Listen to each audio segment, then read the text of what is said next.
মোহনবাগানের মাঠ। আমরা চলে আসলাম ধর্মতলায়। ধর্মতলা থেকে এই মোহনবাগান মাঠ, পাশেই ইডেন গার্ডেন, এবং এই ধীরে ধীরে আমি এগিয়ে যাচ্ছি ড্রাগন মার্শাল আর্ট একাডেমির পথ চলায়। আজ যে কর্মসূচি আমরা উদ্যোগ নিয়েছি, বিভিন্ন প্রান্তে ক্যারাটে প্রশিক্ষণ চালু হচ্ছে এবং বিভিন্ন স্কুলে ক্যারাটে কম্পিটিশন শুরু করছি। আমি এই মুহূর্তে এই ইডেন গার্ডেন স্কাউটের মাঠ প্রাঙ্গণের যে গেট দেখা যাচ্ছে, এই তার চারপাশ সুন্দর পরিবেশ। আমরা এরপরে ঢুকবো এই গেট দিয়ে। এইখানে আমাদের ওপেনিং ড্রাগন মার্শাল আর্ট একাডেমির। আজ আমরা পরিচয় করব ড্রাগন মার্শাল আর্ট একাডেমির প্রেসিডেন্ট সূর্যকুমার সাঁতরার সঙ্গে। আসুন আমরা Suryakumar Santra, dragon martial art একাডেমির প্রেসিডেন্টের সঙ্গে কথা বলবো। ওনার মুখ থেকে জানবো কোথায় ক্যারাটে কম্পিটিশন হচ্ছে আর কি কি কর্মসূচি আছে। জেনে নিই।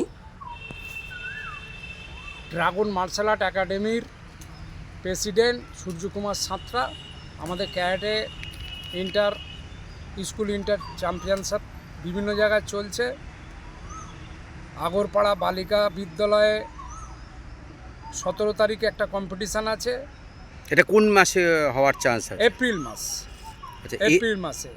এরপর হচ্ছে বেলঘরিয়া জাতীয় বিদ্যানিকেতন স্কুলে কম্পিটিশান আছে 21 তারিখ এপ্রিলে। আচ্ছা, আমি যেখান থেকে করছি এটা হচ্ছে বয়েজ স্কাউট অফ বেঙ্গল। এখানে ক্যারাটে প্রত্যেক সানডে 8টা থেকে 10টা পর্যন্ত প্র্যাকটিস হয়। বিভিন্ন ছেলেমেয়েরা এখানে আসে, বিভিন্ন ক্লাবের একটা মিট হয়। এটা হচ্ছে ইডেন গার্ডেনের অপোজিটে boys scout of Bengal pavilion, Calcutta Maidan. আচ্ছা, আপনি কত বছর ধরে ক্যারাটে করছেন? আমি প্রায় 42 বছর হয়ে গেল ক্যারাটেতে আছি। আর এখন এই মুহূর্তে আপনার কোন কোন জায়গায় শাখা আছে? এই প্রান্তে তো আপনার ক্যারাটে প্রশিক্ষণ চলে। এটা মানে কী বার ক্যারাটে প্রশিক্ষণ হয়? রোববার দিনকে ক্যালকাটা ময়দান বয়েজ স্কাউটে প্র্যাকটিস হয়। আর সোম বুধ শুক্র আমার হুগলি ডিস্ট্রিক্টে ব্রাঞ্চ আছে, ওখানে মর্নিং অ্যান্ড ইভিনিং দুটো টাইম প্র্যাকটিস হয়। এই ক্যারাটে যে সাবজেক্ট, যেটা আপনারা ধরুন বিভিন্ন স্কুলে ক্যারাটে কম্পিটিশনের অর্গানাইজ করছেন, ঠিক আছে, তা সেই অনুযায়ী যে ক্যারাটেটা মেয়েদের কী জন্য শেখার দরকার? মেয়েদের বর্তমান যে পরিস্থিতি, এখানে একটা ধর্ষণের একটা বিশাল বড় প্রবলেম ক্রিয়েট হচ্ছে। মেয়েদের সেলফ ডিফেন্সটা খুবই জরুরি তাদের শরীরের জন্য।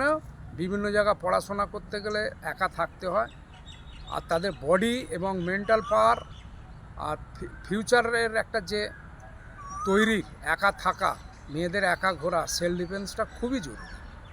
তাতে বডি ফিটনেসটাও থাকবে আর অন্যান্য টুকিটাকি প্রবলেম হলে সেগুলো ওরা নিজেরা ফেস করতে পারে। ড্রাগন মার্শাল আর্ট একাডেমির তো মানে এই বছরে 2025-এ 5ই জানুয়ারি আপনাদের ক্যারাটে কম্পিটিশন হলো। এরপরে যে এই স্কুলগুলো হচ্ছে, আর কোথায় কোথায় আপনাদের ক্যারাটে কম্পিটিশন হওয়ার চান্স আছে? আমাদের যেমন এই ক্লাবে বয়েজ স্কাউটে একটা করতে চাই, বর্ধমানের দিকে আমরা করতে চাই, এবং আমার আগে যে রাজস্থানে ব্রাঞ্চ ছিল জয়পুর সিটিতে, ওখানেও আমাদের একটা ওখানে ক্লাব আছে। ওখানেও আমরা এই ওয়েস্ট বেঙ্গল থেকে ছেলে মেয়েদের নিয়ে গিয়ে একটা মিট করার ইচ্ছা। আর কোন কোন স্কুল হতে পারে ক্যারাটে কম্পিটিশন পশ্চিমবাংলার? মানে আপনারা বর্ধমানে বললেন, এরপরে আপনাদের আর কোথায় কোথায় মানে ক্যারাটে কম্পিটিশন হবে? School, inter school karate competition? আমার যেমন হুগলি ডিস্ট্রিক্টে আমারই বাড়ির সামনে যে স্কুল আছে সতীশচন্দ্র পাল, ওখানেও আমি শেখাই, ওখানেও আমরা কম্পিটিশান করব। ধন্যবাদ সকল দর্শককে। ধন্যবাদ।